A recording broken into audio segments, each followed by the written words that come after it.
విశాఖ ఉత్తర నియోజకవర్గంలో నూతనంగా ఏర్పాటు చేసిన పలు బస్ బేలను ఉత్తర వైసీపీ సమన్వయకర్త కేకే రాజు గురువారం ప్రారంభించారు. ఈ సందర్భంగా ఆయన మాట్లాడుతూ నగరంలోని అక్కయ్యపాలెంలో ₹1,00,00,000తో ఏర్పాటు చేసిన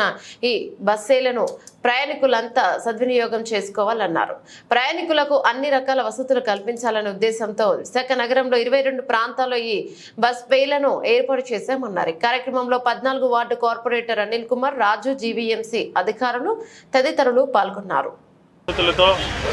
మౌలిక వసతులకు సంబంధించి కానీ ఇన్ఫ్రాస్ట్రక్చర్ సంబంధించి కానీ ఒక పర్యాటక రంగంలో భారతదేశంలో విశాఖపట్నాన్ని శిఖరాగ్రాన్ని నిలపాలని ఈ నగర అభివృద్ధి కోసం వైఎస్ఆర్ కాంగ్రెస్ పార్టీ ప్రభుత్వంలో అధికారంలోకి వచ్చిన తర్వాత వేలాది కోట్ల రూపాయల నిధులతో విశాఖపట్నాన్ని రోడ్స్ కావచ్చు, పార్క్స్ కావచ్చు, హాస్పిటల్స్ కావచ్చు, బస్ షెల్టర్స్ కావచ్చు, నీటి వసతి సంబంధించి కావచ్చు, పర్యాటక ప్రాజెక్టులకు సంబంధించి కావచ్చు, వేలాది కోట్ల రూపాయలతో ఈరోజు విశాఖపట్నం నగరాన్ని అభివృద్ధి చేస్తున్నారు. అంతేకాకుండా ఈ ప్రాంతానికి ఈ నగర అభివృద్ధి ద్వారా ఈ నగరంలో మౌలిక వసతుల కల్పన విషయంలో కానీ, బ్యూటిఫికేషన్ విషయంలో కానీ పెట్టుబడులను కూడా పెద్ద ఎత్తున విశాఖపట్నం ఉత్తరాంధ్ర ప్రాంతానికి ఆకర్షించే విధంగా ఎవరైతే పెట్టుబడిదారులు వస్తారో జాతీయ అంతర్జాతీయ స్థాయిలో, అదేవిధంగా చుట్టుపక్కల ఒరిస్సా, ఛత్తీస్గఢ్, బెంగాల్ నుంచి, తెలంగాణ నుంచి, తమిళనాడు నుంచి, ఈ మధ్యప్రదేశ్ నుంచి వచ్చే టూరిస్టులకు కూడా అనుకూలంగా ఉండే విధంగా, ఆహ్లాదకరంగా ఉండే విధంగా ఇప్పటికే వైఎస్ఆర్ కాంగ్రెస్ పార్టీ ప్రభుత్వ ఆధ్వర్యంలో అనేక కార్యక్రమాలు చేపట్టడం జరిగింది. అందులో భాగంగా బీచ్ రోడ్డుకి ఈరోజు మనం చూస్తే కోస్టల్ బ్యాటరీ దగ్గర నుంచి భోగాపురం వరకు కూడా బీచ్ రోడ్లో కొత్తగా ఒక 7 బీచ్లు ఏర్పాటు చేసి ఆ బీచ్ల ప్రజలకు అందుబాటులోకి, పర్యాటకులకు అందుబాటులోకి తీసుకురావడంతో పాటు ఇప్పుడు కైలాసగిరి, ముడ్సర్లావా ఇలాంటి టూరిస్ట్ స్పాట్లతో పాటు అరకు, బొర్రా కేవ్స్, తాటిపూడి రిజర్వాయరు ఇలాంటి రిజర్వాయర్స్ దగ్గర కూడా కొన్ని పాయింట్స్ పెట్టి అక్కడ స్థలాన్ని కూడా ఇన్వెస్టర్స్కి, పర్యాటక ప్రాజెక్టులు ఎవరైతే వస్తారో వాళ్ళు కేటాయించడంతో పాటు ఈరోజు భోగాపురం ఎయిర్పోర్ట్ దగ్గర కూడా ఓబెరాయ్ లాంటి దిగ్గజ సంస్థలు పెద్ద పెద్ద రిసార్ట్స్, 7 స్టార్ రిసార్ట్స్ నిర్మాణాన్ని కూడా స్థలాలు తీసుకుని ఎంఓఏలు చేసుకోవడం జరిగింది.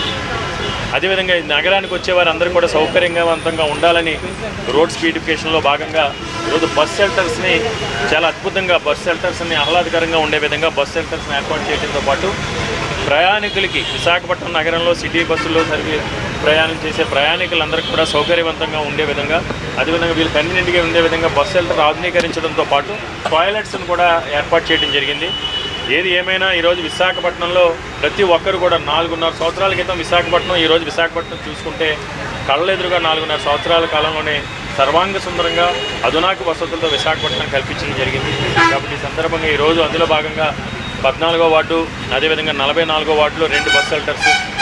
45వ వార్డులో 1 బస్ షెల్టర్, 4 బస్ షెల్టర్స్ని ఈరోజు జీవీఎంసీ ఫ్లోర్ లీడర్ బాణం శ్రీనివాసరావు గారు, డిప్యూటీ ఫ్లోర్ అనూప్ గారు, కార్పొరేటర్ అనిల్ కుమార్ రాజు అందరూ ఆధ్వర్యంలో కూడా ఈరోజు మేము ప్రారంభించడం జరిగింది. అంతేకాకుండా 44వ వార్డులో ఈ బస్ షెల్టర్ను ఆనుకుని ఏదైతే గ్రీన్ బెల్ట్ ఏరియా ఉందో గ్రీన్ బెల్ట్ ఏరియాను కూడా స్పోర్ట్స్కి ఓపెన్ జిమ్తో పాటు షటిల్ కోర్టు, బ్యాడ్మింటన్ కోర్టు, కొంత ముందుకు వెళ్ళిన తర్వాత కూడా ఈ ఫ్లవర్ గార్డెన్స్ కూడా ఈ గతంలో ఎవరు కూడా కనీసం ఆలోచన కూడా చేయలేదు. వాకింగ్ ట్రాక్స్, ఫ్లవర్ గార్డెన్స్ ఇవన్నీ కూడా ఎంటైర్ స్ట్రెచ్ హైవేను ఆనుకున్న గ్రీన్ బెల్ట్ మొత్తం కూడా ఆధునీకరించి ప్రజలందరికీ కూడా అదే మెడిటేషన్ సెంటర్స్ ఇవన్నీ కూడా చేసి ప్రజలకి ఆహ్లాదకర వాతావరణాన్ని, పరిశుభ్రమైన వాతావరణాన్ని, సెక్యూర్డ్ ఇవన్నీ కూడా సీసీ కెమెరా మోనిటరింగ్లో ఉంటాయి. సెక్యూరిటీ సిస్టమ్తో ప్రజలకి ఈ వాతావరణం తీసుకురావడం జరిగింది.